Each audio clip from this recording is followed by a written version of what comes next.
Hi there, welcome back to Dukascopy TV. I'm Darren McDermott. I have Allan Maksymec in the studio from Strategic Asset Management. Welcome today, Allan. Thank you very much.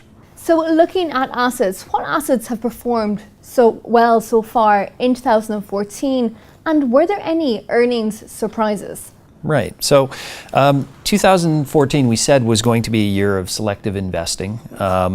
We said that also that the recovery was real, that the global growth is sustainable, and this quarter again confirmed that. So in this quarter, 75% of the companies on the S&P 500 actually beat expectations, which was a good showing. It's well above the long-term average of about 69%. It was the best earnings season since the first quarter of 2011.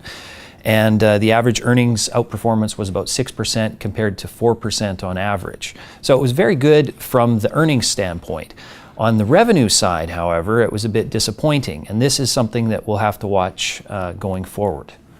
And Allan, what about bubbles? Now, are there any potential bubbles out there that investors should actually be cautious of? Well, I think a couple points there. One is that the volatility in the market, even though there's perceived volatility, in fact, it's at a 4-year low.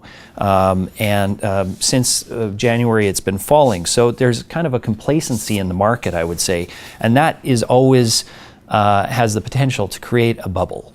And within that, then, you know, a lot of people feel that the market conditions are back to normal, but we're not there yet. We still have quantitative easing, which needs to be unwound. The abnormally low interest rates have actually caused some of these bubbles to start forming, especially in interest-sensitive assets. Real estate would be an example of that, and bonds would be another example of that. And Allan, what will be the next catalyst to actually guide the market, in your opinion? Sure. So I think the central banks have been discussing rate rises. The Bank of England actually spoke last week, and they mentioned that they would expect to raise rates in the Q1, Q2 timeframe of 2015. Other things that could cause the markets to perhaps sell off would be future quarters of disappointing revenues.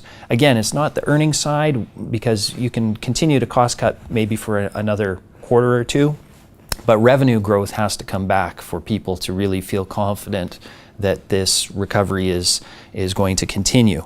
And then finally, we have escalating geopolitical tensions.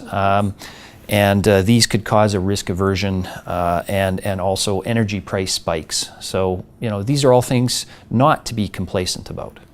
Allan, thank you very much. Thank you.